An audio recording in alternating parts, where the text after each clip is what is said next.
Hi, I'm Patrick Phelps. Welcome to Mining Matters. If you've ever built or used anything that's made of rock, you may well appreciate there's quite a lot of stuff that's made out of rock. In an ideal world, if you're making something out of rock, get the rock from as nearby as possible. More distance just means more time, money, and likely energy, diesel or CO2 emissions. A proposed quarry down in South Westland is back in the papers this week, and I thought, hey, if people get excited about coal and gold, wait till I talk about rocks. So the short version of this is that there's a company that wants to dig some rock out of the ground. Where else are they going to get it? Out of the sky? Shut up.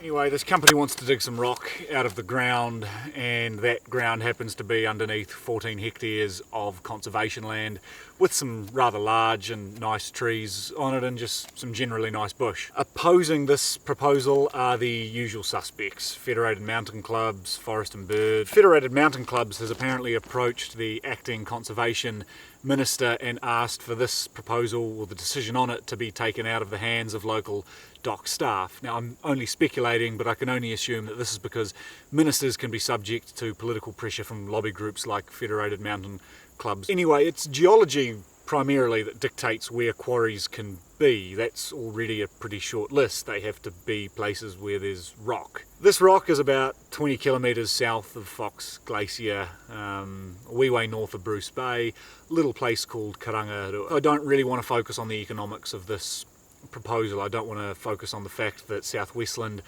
needs a reliable source of rock for resilient infrastructure, the fact that there's about 120 kilometre gap or stretch of highway, if you like, is about 120 kilometres that could conceivably be cut off in the event of landslides or slips or earthquakes or something like that. Park all that to the side. I simply want to focus on the ecological impacts of clearing 14 hectares of native bush, virgin native bush. I am not an ecologist, but after a good look at the websites of the likes of Federated Mountain Clubs and Forest and Bird, well, they're not really ecologists either. I can tell you some people who are ecologists.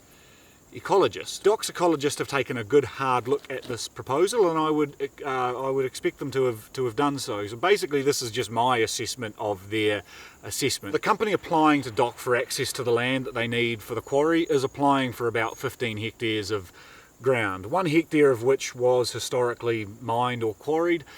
14 hectares have never been touched before. It's effectively virgin native bush.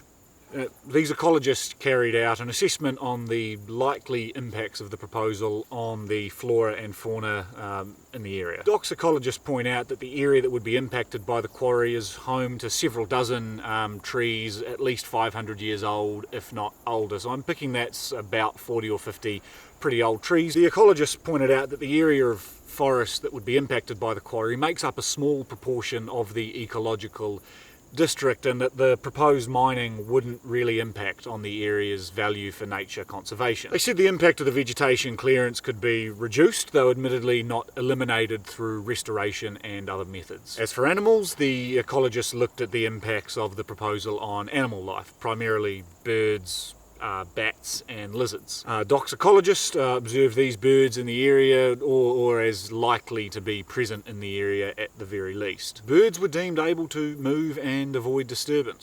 Wait, birds can fly? Yeah, astounding, right?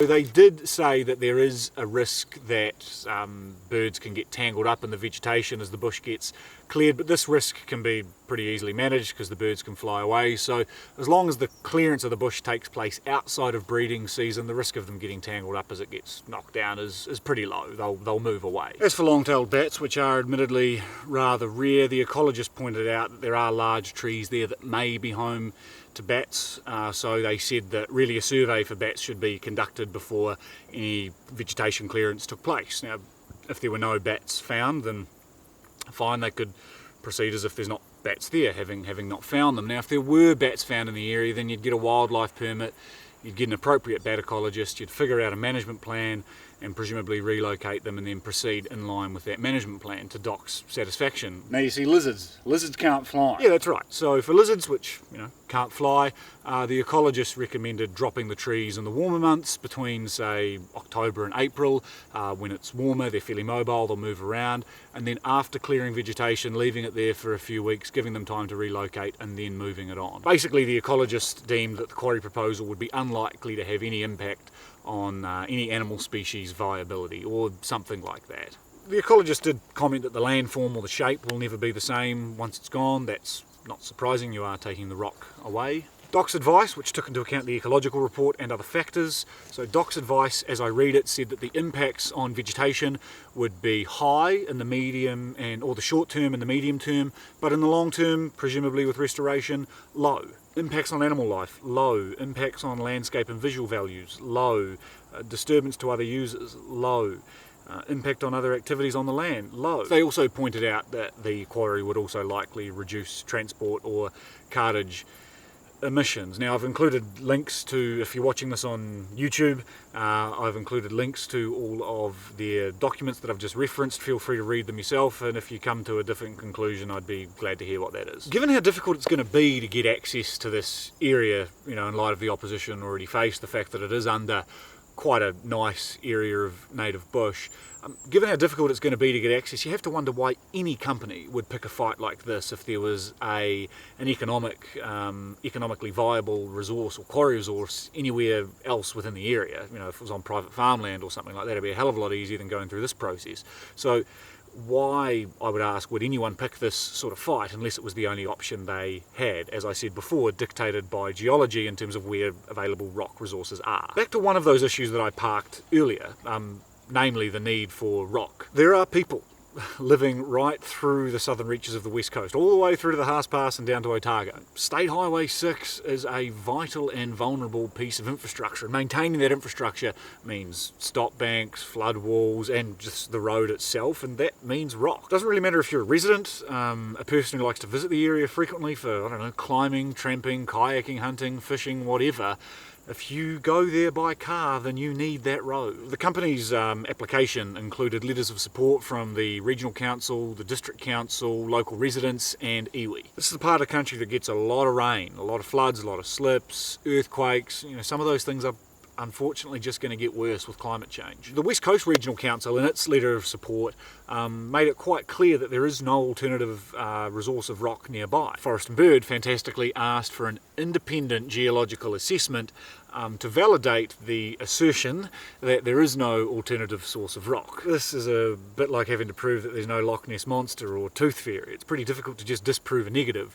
If you want to talk about rocks, for example, when Hermione Granger was talking about the resurrection stone in Harry Potter and the Deathly Hallows, she pointed out that you could claim that anything was real if the only basis for believing in it was that nobody's proven that it doesn't exist. Anyway, my points are this. We need stones and rocks and all manner of other minerals as well. Sometimes, if not often, the location of those minerals means that difficult trade-offs need to be made. Most of the individuals who make up these groups don't actually have a relevant background in any of the subjects they claim to have such an authority on. I mean, by all means, they're citizens of New Zealand. They are entitled to voice their submissions within the media, voice their opinions within the media and the submission process if it comes to that. But they're no more an authority on these matters than you or I. Federated Mountain Clubs, as far as I can see, is little more than an outdoors enthusiast group. I mean, they're more than happy for the conservation estate to be filled with tracks and huts and cableways. They'll helicopter into places when they want to go kayaking, and I imagine in some instances they're quite happy for roads to go all the way up valleys to get to the start of tramping tracks. It's not really for them alone, in any case, to be drawing the line on where and when access is or isn't appropriate. Forest and Bird, as far as I can tell, is largely a group of bird watchers who spend most of their time in the most urbanised environments in the country and then just occasionally like to visit these places once in a while. I mean, shit, they mainly just like trees and they like the outdoors, and I also like the outdoors and I also like trees, but I equally like in my outdoors activities, I guess, or when I do go down to South Westland, I quite like just being able to use State Highway 6 in its functional state, and I suspect that a lot of these people do as well. Thanks for watching.